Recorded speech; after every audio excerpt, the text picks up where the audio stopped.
I'm Joe Halco, Director of Community Relations for Northwestern Counseling and Support Services, and welcome to another episode of NCSS Here for You.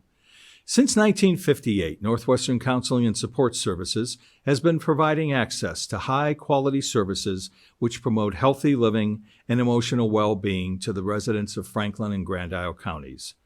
Over the years, as the needs of the community have changed, so too have the programs and services that we make available to assist children, adolescents, adults, families, and seniors. We take our role in the community seriously and strive to provide a continuum of the highest quality services to meet the needs of individuals who at any point seek assistance. September is Suicide Prevention Awareness Month.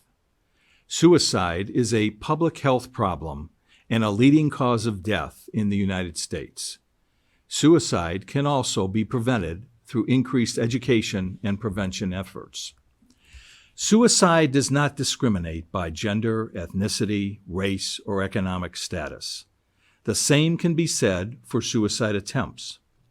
From severely depressed youth to elderly people that are isolated and feeling despondent, from the most impoverished to the wealthiest families, suicide can occur. What are the risk factors? Are there programs and services available for individuals that are struggling with suicidal thoughts? And are there trainings that can help with understanding early warning signs? We'll address these topics and more today. Plus, we will also discuss Afterglow, a music festival for suicide awareness and prevention, which will be held on September the 17th at Hardack Hill in St. Albans. In Vermont, and specifically here locally, numerous resources are available to individuals contemplating suicide. To discuss suicide prevention awareness, I'm pleased to introduce this month's guests. They're Allison Cromp, who is the Deputy Commissioner for the Vermont Department of Mental Health, and Tony Stevens, Program Manager, who oversees the NCSS Emergency Services Team. And I want to welcome both of you to the program. Thank you. So let's start with, we know that discussing mental health in general is stigmatizing for many, and certainly talking about suicidal thoughts is even more difficult. That's what makes today's show, I think, so important, since we're going to be talking about this subject. So let us begin with the discussion by reviewing how Vermont ranks in suicide deaths. Thank you, Joe. I think what's interesting is Vermont consistently ranks one of the healthiest states in the nation. We're number one on a regular basis. Yet when it comes to suicidality, the latest data we have the 17th highest rate of suicide in the nation. And that data is from 2020. And unfortunately, 2021 brought an unprecedented number of deaths to the state of Vermont. In 2020, we lost 117 Vermonters to suicide. In 2021, we lost 142. That's the most the state has ever seen. And suicide remains the second leading cause of death in Vermont for youth ages 15 to 24. So we're going in the wrong direction. And with that, I would believe, if I could just interject, that part of that spike could be pandemic-based.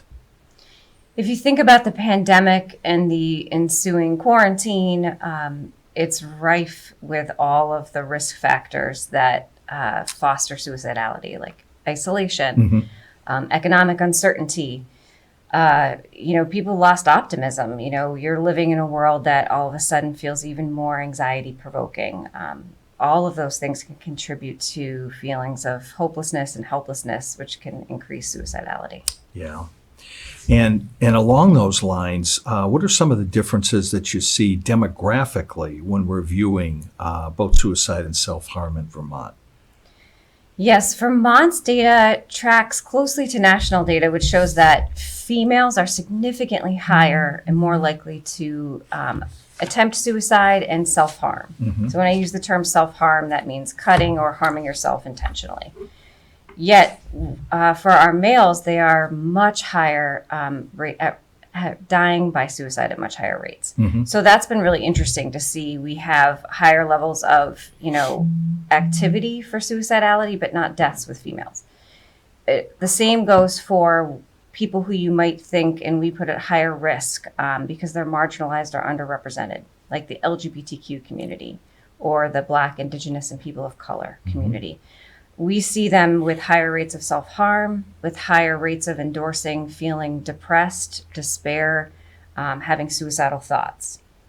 Yet, when it comes to dying by suicide, white males in rural Vermont are dominating the numbers of deaths by suicide. It's really interesting. Out of the 142 total suicide deaths in Vermont in 2021 that I just spoke of, 114 of those were white males. Wow. So we know that there's a population out there that we're not reaching, and that is maybe not speaking up and asking for help due to a myriad of reasons.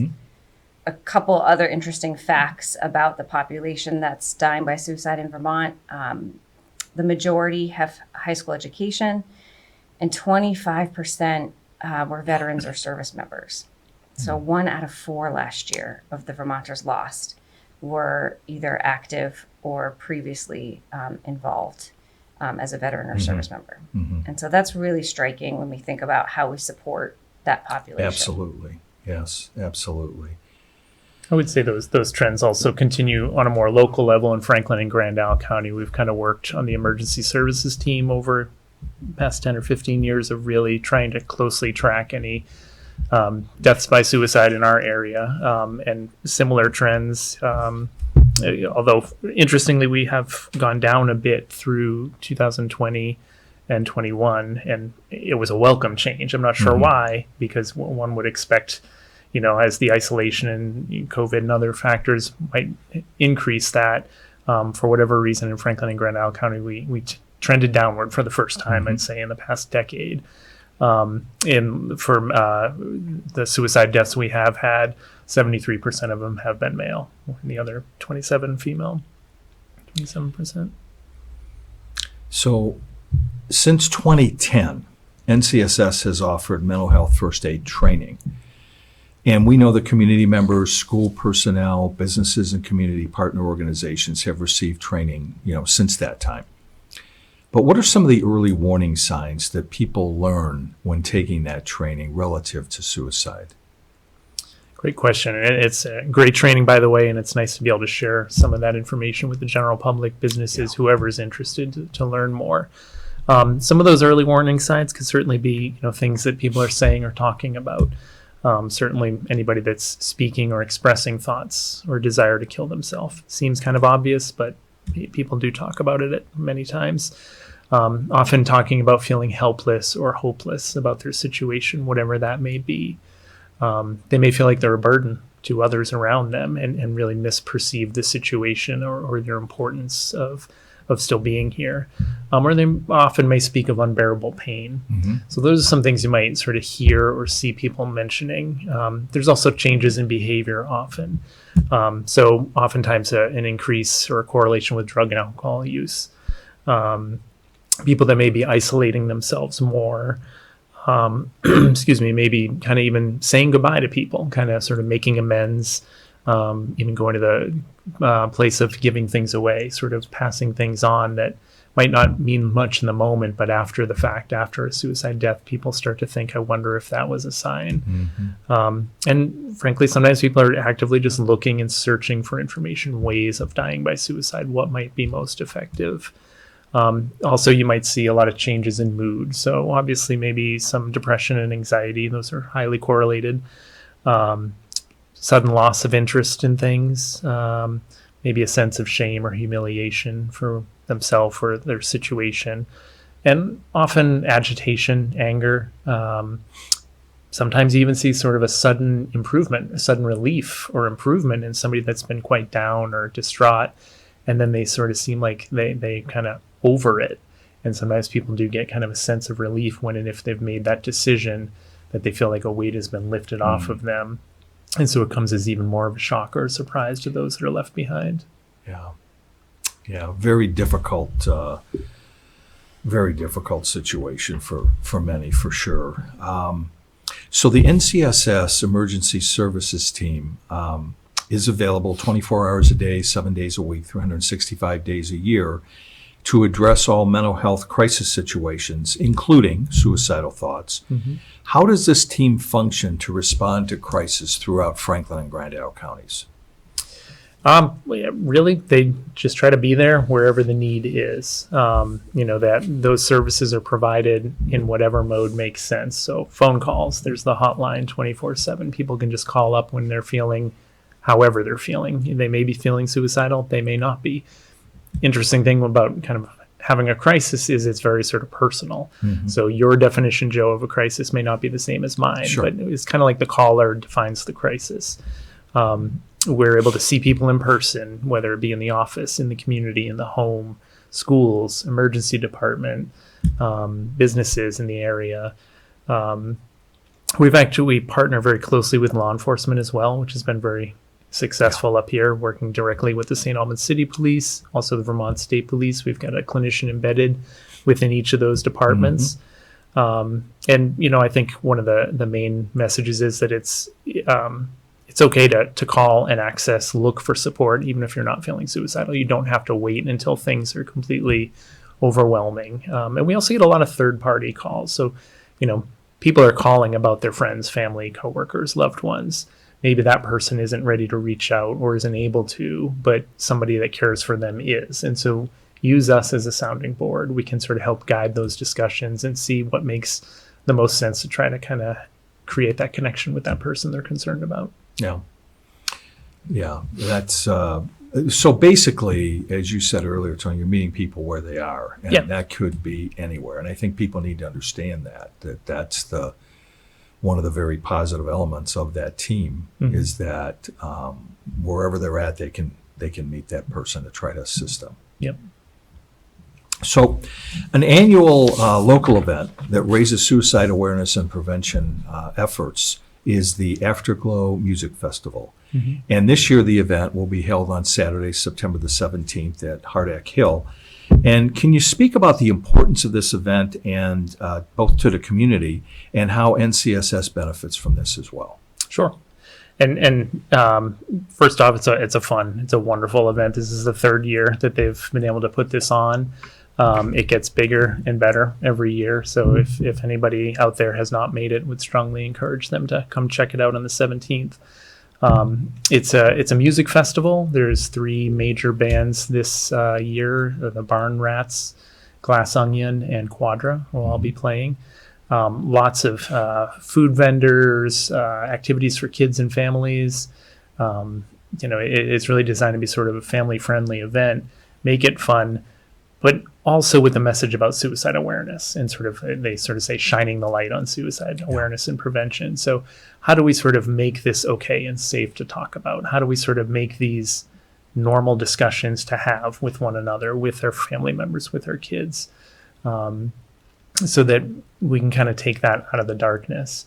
That event has raised a lot of money over the years, and it relies heavily on sponsors and very generous sponsors, both individual businesses, et cetera, ticket sales, and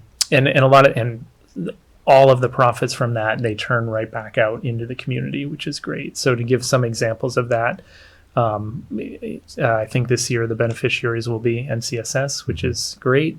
The St. Albans Rec Department on a very local level, all sorts of kids and family programming that they provide. Josh's House, another local organization to work with service members, as well as the American Foundation of Suicide Prevention, so a little more on a national scale, but they're in the Vermont chapter.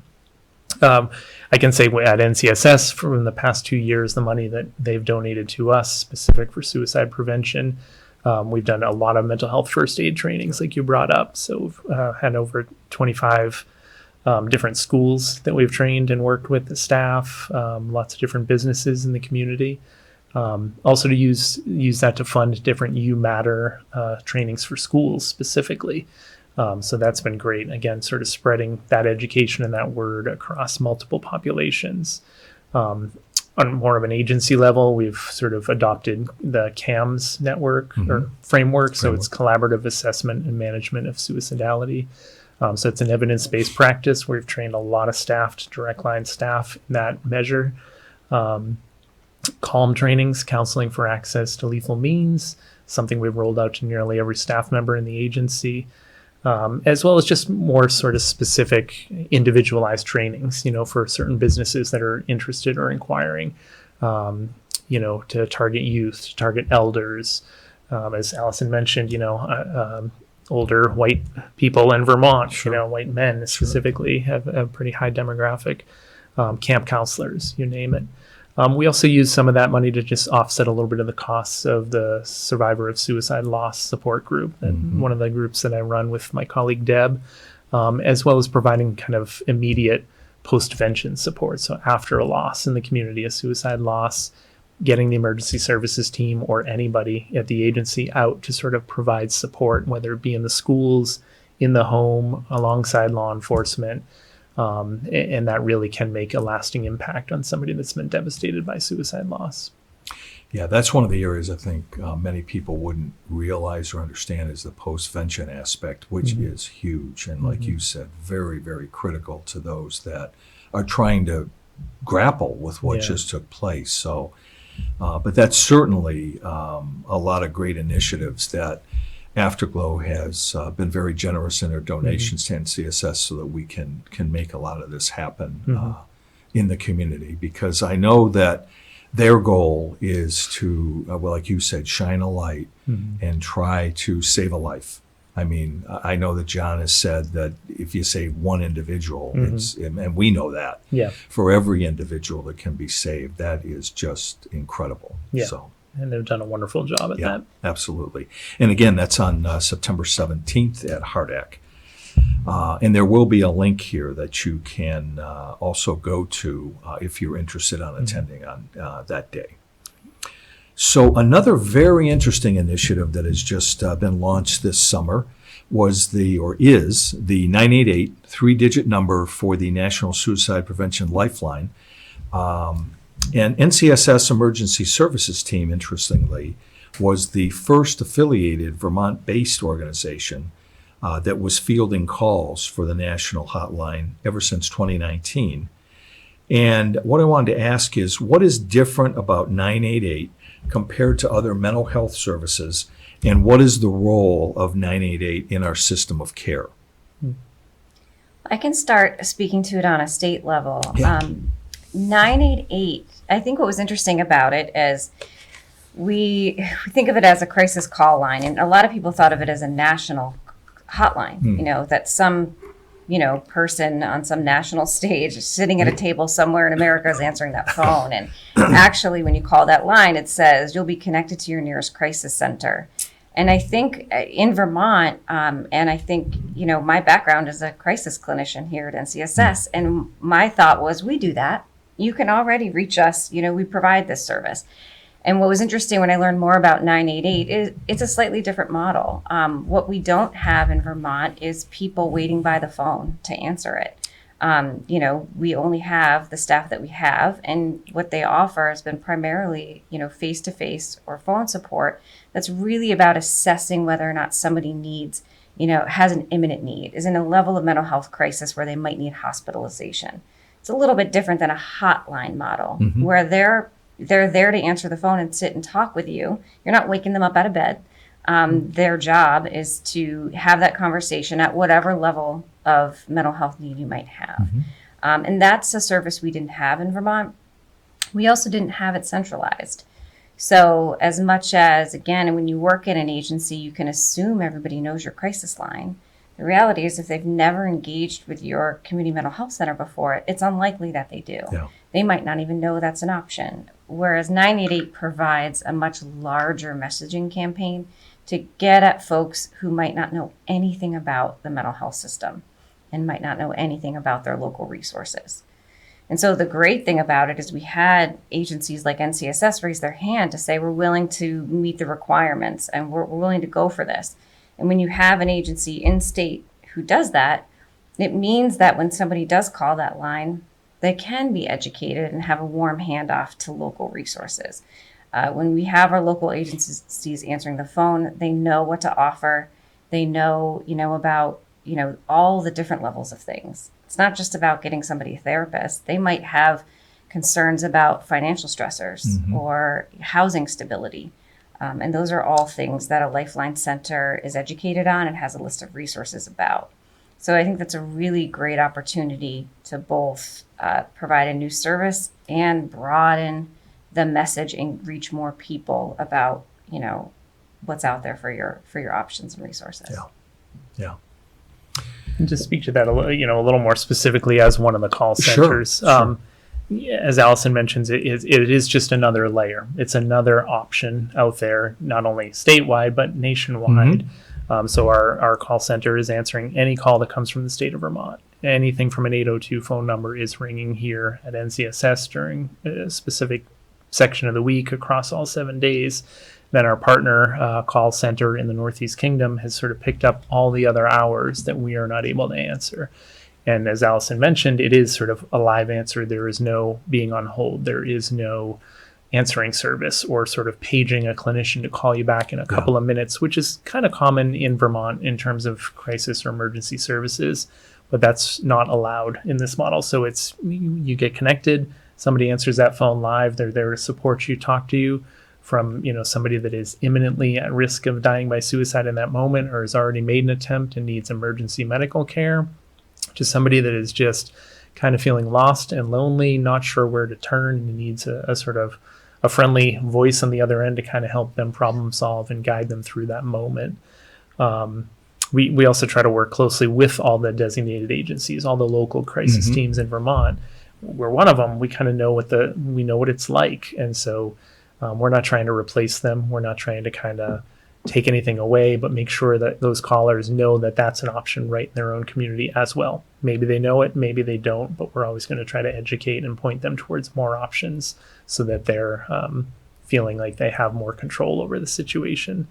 Interestingly, we do meet with all the call centers that work within Vermont weekly. We have a weekly meeting. I was at that this morning, just to connect and check in, see how things are going, compare notes on sort of best practices and things like that. And Vermont is also moving towards kind of the chat and text function of 988 or the Lifeline, which is also a new sort of service. It's not just picking up the phone and calling. You're able to access that through an internet, through a keyboard, or through a cell phone and kind of that chat or text function. So we're building our capacity in the state to answer those calls as well, or that mode of accessing support. Which, basically trying to give people the access points that work best for them. Exactly. It's kind of there to define it. So And so they- where is their comfort level and how are they most comfortable reaching out for support? Yeah. Now, there have been concerns raised, though, by advocates, both for mental health and for marginalized populations like the Black community, that calling 988 will put people at risk due to police being called to their homes.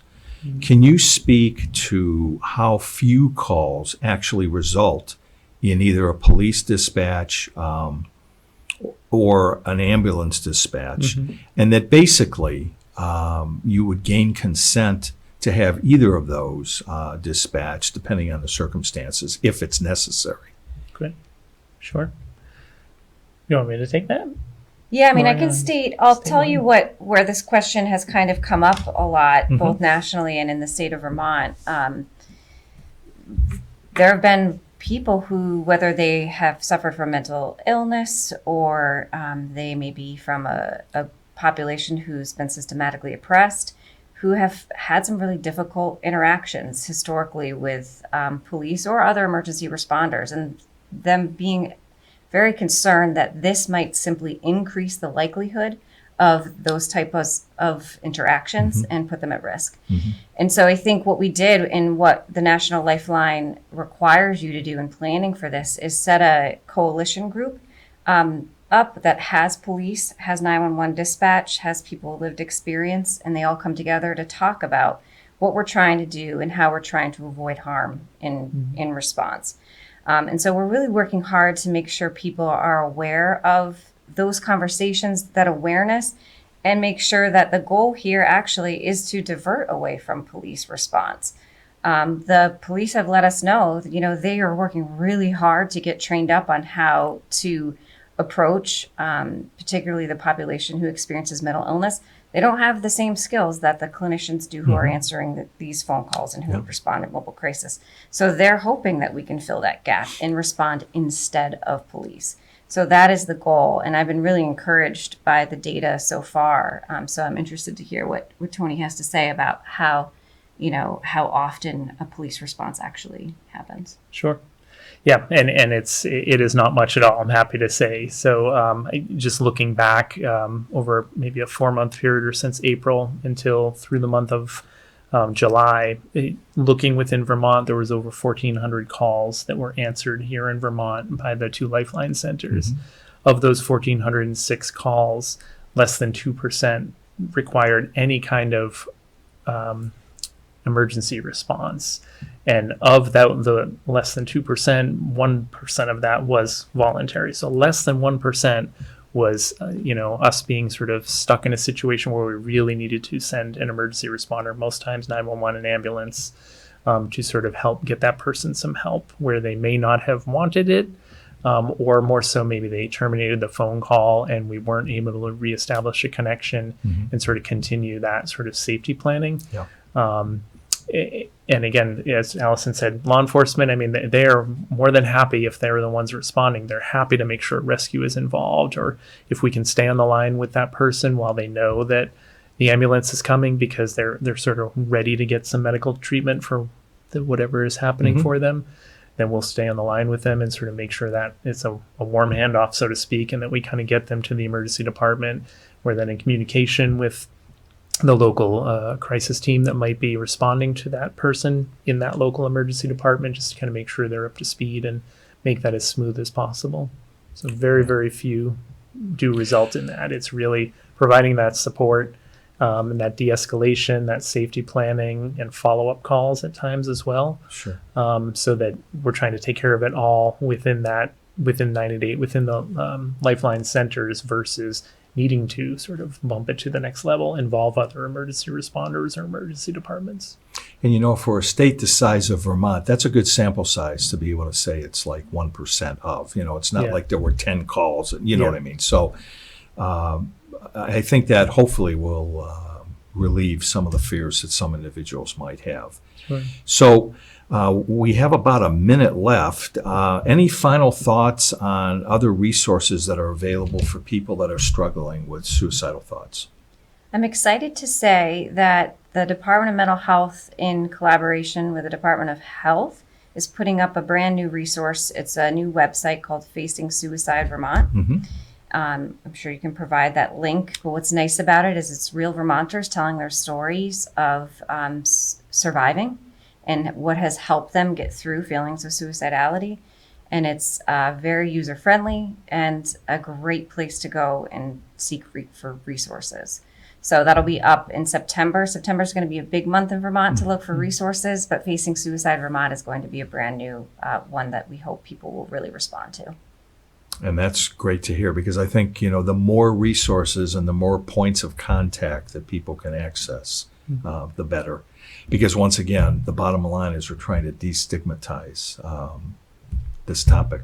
Absolutely. And I would just add to that, don't be afraid to speak up. You may not know where to reach out, but there are plenty of options to reach out to. It's okay. Reach out. It's okay to not feel okay. I want to thank my guests, Allison Cromp and Tony Stevens, for sharing their insights on suicide prevention awareness, available resources, the launch of 988, and the Afterglow Music Festival. I also want to thank you, the viewer, for spending time with us again this month. You can learn more about NCSS and all of our programs and services by logging on to ncssinc.org. I'm Joe Halco, and I'll be back next month with another episode of NCSS Here for You.